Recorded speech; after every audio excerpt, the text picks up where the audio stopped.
प्रिय विद्यार्थियों, bacterial recombination third transduction में आपका हार्दिक स्वागत है। जैसा कि हमने पूर्व के 2 लेक्चर्स में ट्रांसफॉर्मेशन और कॉन्जुगेशन के बारे में पढ़ा, हम तीसरे टॉपिक के रूप में हम ले रहे हैं पारक्रमण। पारक्रमण जो कि जीवाणुभोजी के माध्यम से बैक्टीरिया के एक कोशिका से दूसरी कोशिका में डीएनए का स्थानांतरण करने का काम करता है और जेनेटिक रिकॉम्बिनेशन को पूर्ण करता है। इसलिए जीवाणुभोजी के माध्यम से एक कोशिका से दूसरी कोशिका में बैक्टीरियल डीएनए का स्थानांतरण ट्रांसडक्शन या पारक्रमण कहलाता है। हम इसकी विस्तार से चर्चा आने वाली स्लाइड्स में करेंगे।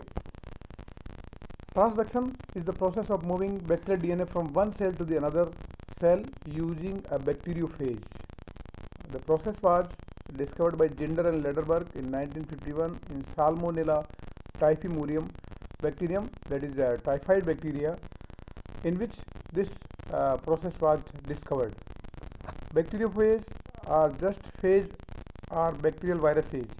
जीवाणुभोजी वे वायरस हैं जो कि जीवाणु को खाने का काम करते हैं या जीवाणु को संक्रमित करने का काम करते हैं। इनके अंदर एक डीएनए का पीस होता है और प्रोटीन का कोट पाया जाता है। प्रोटीन कोट जो कि बैक्टीरियल सरफेस से बाइंड करता है और अपने डीएनए को उसके अंदर इंजेक्ट कर देता है, और ये फेज का डीएनए जीवाणु की कोशिका के अंदर सारी मशीनरी को अपने कब्जे में लेकर के और अपने लगभग 200 कॉपी का निर्माण कर पुनः बैक्टीरिया की सेल को तोड़ करके बाहर निकल जाता है। The phage attached to the cell and injects DNA. The steps are given here. Phage DNA replicates and transcribed into RNA that translated into new phage proteins. New phage particles are assembled. Cell is lysed, releasing about 200 new phage particles. 15 minute के अंदर पूरा जो प्रक्रिया है जिसको हम lytic cycle के रूप में देखते हैं वायरस के लाइफ साइकिल में, और इस लयन चक्र के अंदर जीवाणुभोजी की कोशिका जो है वो सबसे पहले जीवाणु की कोशिका से अटैच होती है, उसके सेल वाल के ऊपर जो है अपना बेस बनाती है, जुड़ जाती है। उससे जुड़ने के साथ ही अपना डीएनए जीवाणु की कोशिका में इंजेक्ट करती है, और इंजेक्ट करने के बाद में जीवाणु की कोशिका जो है उसका डीएनए को मार देती है और उसकी सारी प्रोटीन सिंथेसिस मशीनरी पर वो अपना अधिकार जमा लेती है और तेज़ी से अपने डीएनए का मल्टीप्लिकेशन, अपने आरएनए का मल्टीप्लिकेशन, प्रोटीन का निर्माण करके और पूरे के पूरे 200 फेज पार्टिकल्स बना करके वो जीवाणु की कोशिका को तोड़ के बाहर निकल जाती है। यहाँ पर जीवाणुभोजी की संरचना दिखाई गई है। ऊपर की तरफ हेड और नीचे की तरफ टेल होता है। हेड जो कि हेक्सागोनल या पेंटागोनल होता है और ये क्यूबॉइडल सिमेट्री को दर्शाता है। अंदर की तरफ उसमें डीएनए पाया जाता है और इसकी नेक के साथ ही इसके नीचे की ओर एक टेल जुड़ी रहती है जिसके ऊपर एक टेल शीथ होती है, और इसके बेस के ऊपर टेल फाइबर होती है जो कि टेल प्लेट के ऊपर लगी रहती है। लगभग 6 टेल फाइबर इसमें दिखाए गए हैं जो कि टेल प्लेट के ऊपर लगे हुए हैं। इन टेल फाइबर्स की सहायता से ये जीवाणु की कोशिका पर अटैच होता है और ये हेलिकल सिमेट्री को दर्शाता है। तो बैक्टीरियोफेज जो है वो एक मिक्स्ड सिमेट्री और जिसको हम कह सकते हैं जटिल सममिति को दर्शाता है, जिसमें ऊपर की तरफ हेड होता है, नीचे टेल होती है, और यही जीवाणुभोजी आगे चल करके जीवाणु की कोशिका से डीएनए का स्थानांतरण करने का काम करता है।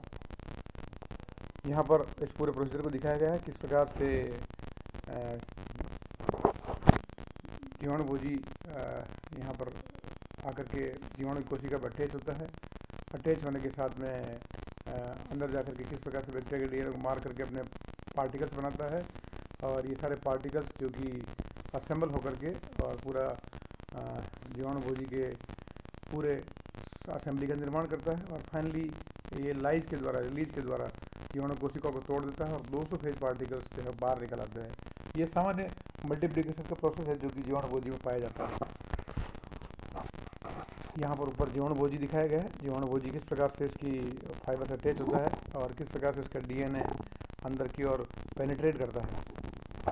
Generalised transduction and specialised transduction. Transduction जो है दो प्रकार का बताया गया है, एक सामान्यकृत पारक्रमण है, दूसरा जो है विशिष्टीकृत पारक्रमण है। दोनों में क्या अंतर होता है हम यहाँ पर आने वाली स्लाइड्स में ये देखेंगे। After infection by such a phage the cell contains an exogenote and endogenote that is DNA that is host chromosome and DNA which is injected from outside. The double crossover event puts the exogonate genes into the chromosome allowing them to be propagated. जो बाहर से जो bacteriophage का DNA होता है वो जीवाणु की कोशिका के अंदर डाल दिया जाता है, जिसको हम एक्सोगोनेट कहते हैं, और खुद बैक्टीरिया का जो DNA होता है वो एंडोगोनेट के रूप में काम करता है। कुछ फेजेज जो कि P1 के जैसे breaks up the bacterial chromosome into small pieces and then package it into small phase particles instead of their own DNA.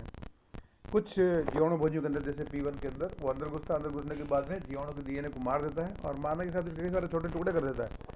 ये टुकड़े फेज पार्टिकल के साथ में इंसर्ट हो जाते हैं और ये जो क्रोमोसोम के जो पीस होते हैं बहुत छोटे होते हैं और ये वापस फेज असेंबल होकर के जब दूसरे ई कोलाई के सेल को जब इन्फेक्ट करते हैं तो अपने सरफेस के ऊपर जो DNA लेकर के आते हैं वो दूसरे बैक्टीरिया के अंदर ले जाकर के इंसर्ट कर देते हैं। तो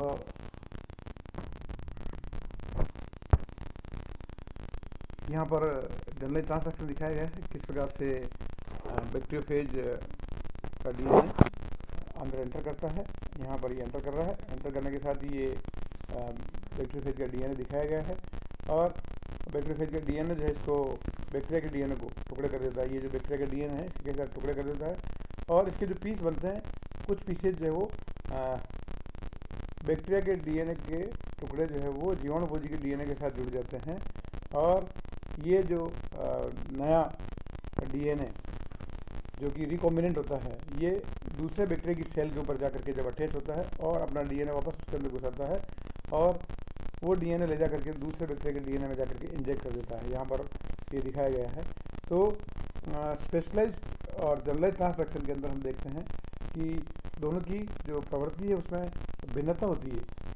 सामान्यकृत पारक्रमण के अंदर जब बैक्टीरिया का DNA के जब कई सारे टुकड़े होते हैं उसमें से कोई भी खंड सामान्यकृत ट्रांसडक्शन के अंदर जीवाणु की कोशिका के अंदर एक कोशिका से दूसरी कोशिका में स्थानांतरित हो जाता है। लेकिन विशिष्टीकृत पारक्रमण के अंदर जब जीवाणु भोजी का DNA बैक्टीरिया के DNA के साथ घुसता है और जब वापस उससे अलग होता है उस समय वो कुछ टुकड़ा उसका जो है साथ लेके आ जाता है। वो एक विशेष प्रकार का टुकड़ा होता है, एक ही प्रकार का पीस होता है जो कि मल्टीप्लाई करके कई सारे उसके कॉपी बना लेता है और वो जब जाकर के जीवाणु की दूसरी कोशिका में एंटर करता है तो वो एक विशिष्ट खंड को ही ट्रांसफर करता है, इसलिए उसको विशिष्टीकृत पारक्रमण कहते हैं। जबकि सामान्यकृत पारक्रमण के अंदर वो बैक्टीरिया के पूरे DNA के टुकड़े कर देता है और उसमें से कोई भी टुकड़ा जीवाणु भोजी के DNA के साथ जुड़ जाता है। मान लीजिए उसके अंदर 1 से लेकर के 10 जीन है तो हो सकता है किसी जीवाणु भोजी के साथ में 1 नंबर का जीन है, किसी के साथ में 2 नंबर का जीन है, किसी के साथ 4 नंबर का जीन है और इस प्रकार से वो विभिन्न प्रकार के जीन के पीसेज का ट्रांसफर करने का काम करता है, इसलिए इसको सामान्यकृत पारक्रमण कहते हैं। जबकि विशिष्टीकृत पारक्रमण के अंदर जीवाणु भोजी के द्वारा केवल एक विशिष्ट खंड, एक मान लीजिए 2 नंबर का जीन अगर बैक्टीरिया ने तोड़ के उसके साथ निकाला है तो वो 2 नंबर का जीन ही बैक्टीरिया का जीवाणु भोजी के द्वारा स्थानांतरित किया जाएगा, इसलिए उसको हम विशिष्टीकृत पारक्रमण कहते हैं। स्पेशलाइज्ड ट्रांसडक्शन, जैसा कि मैंने आपको बताया, some phages can transfer only particular genes to the bacteria. Phage lambda has this property. To understand specialized transduction, we need to examine the lambda phase life cycle.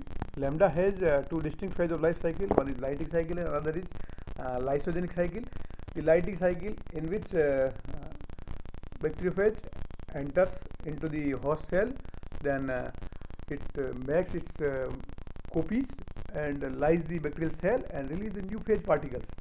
Lytic cycle के अंदर जीवाणु भोजी हमेशा bacteria की कोशिका के अंदर enter करता है, एंटर करने के साथ उसके DNA का डिस्ट्रॉय कर देता है उसको और अपनी खुद की कॉपी बना करके बिना किसी रिकॉम्बिनेशन के 200 कॉपी बना करके बाहर निकल जाता है।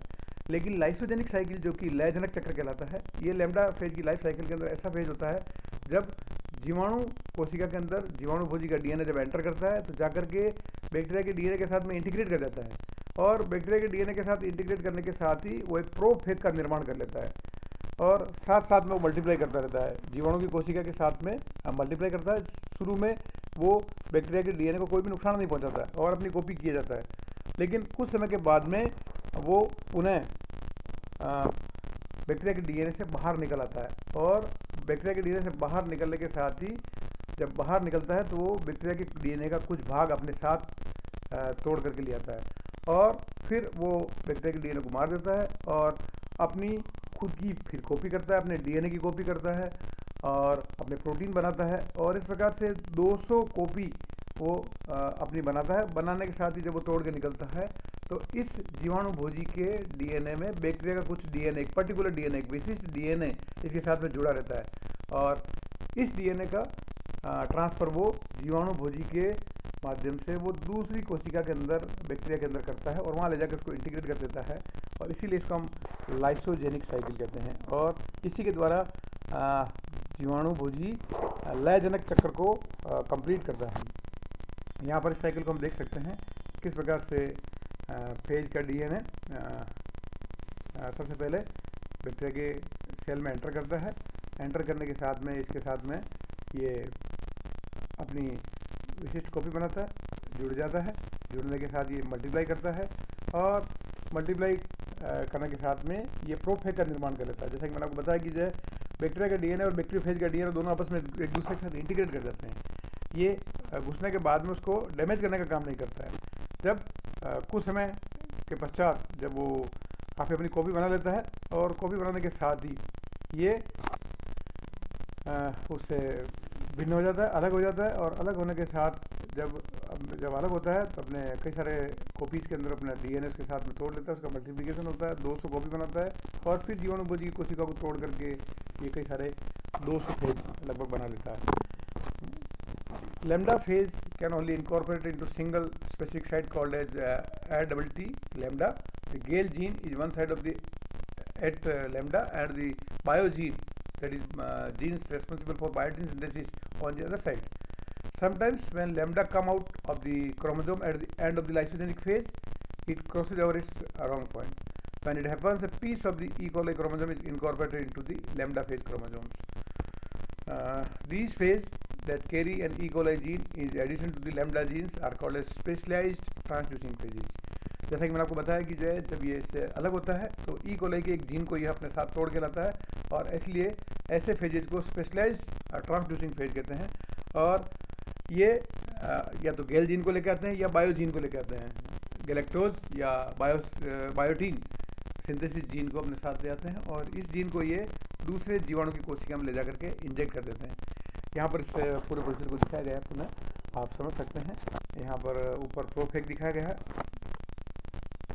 और प्रोफेक के बाद में ये किस प्रकार से बैक्टीरिया के डीएनए से वापस अलग हो रहा है, और अलग होने के साथ ही ये अपनी कॉपी रिलीज कर रहा है, और ये जो भाग इसका साथ में से टूट करके आया है इसको ला करके ये दूसरे जीवाणु की कोशिका में ला करके इंटीग्रेट कर रहा है, और एक नए रिकॉम्बिनेंट डीएनए का निर्माण कर रहा है।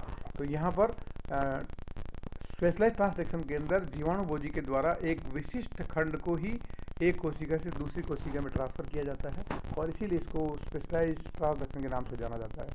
तो ट्रांसडक्शन का जो मूल अर्थ है वो यही है कि जो किस प्रकार से जीवाणु भोजी के माध्यम से एक कोशिका से दूसरी कोशिका में बैक्टीरिया के डीएनए का ट्रांसफ़र किया जाता है, और उसमें अगर वो जीवाणु के किसी भी डीएनए का ट्रांसफ़र करता है तो इसे हम सामान्यकृत पारक्रमण कहते हैं, और अगर ये केवल विशिष्ट खंड का ही ट्रांसफ़र करता है तो इसे हम विशिष्टीकृत पारक्रमण कहते हैं। ये सारा हम जीवाणु भोजी के किस प्रकार से डीएनए के स्थानांतरण में उसका भूमिका होती है, किस प्रकार से वो अपने मल्टीप्लिकेशन के साथ साथ में बैक्टीरिया की एक कोशिका से दूसरी कोशिका के अंदर डीएनए का ट्रांसफ़र भी करता है, तो इसे हम पारक्रमण के नाम से पढ़ते हैं। और पारक्रमण जीवाणु भोजी के अंदर एक विशेष प्रकार के लाइसोजेनिक साइकिल के अंदर इसको पढ़ा जाता है, और जीवाणु भोजी के मल्टीप्लिकेशन के दो तरीके होते हैं, जिसमें एक लाइटिक साइकिल होता है, एक लाइसोजेनिक साइकिल होता है, और लाइसोजेनिक साइकिल ही जीवाणु भोजी के लिए एक रिकॉम्बिनेशन का एक माध्यम होता है, और इसी प्रकार से वो जीवाणु के प्रोसेस को भी संपन्न करता है। खुद का मल्टीप्लिकेशन तो करता ही है, लेकिन साथ साथ में वो जीवाणु के अंदर रिकॉम्बिनेशन का कार्य भी करता है। तो ये मुख्य रूप से हम 3 प्रोसीजर के बारे में हमने बात की जीवाणु के रिगोमिनस के अंदर, जिसमें हमने पारक्रमण, देन उसके पहले हमने संयुग्मन और उसके पहले हमने रूपांतरण, ये 3 विधियों के बारे में बात की, चर्चा की। आप विशेष रूप से इन तीनों विधियों का अध्ययन करके और अपने कंसेप्ट को आप क्लियर कर सकते हैं।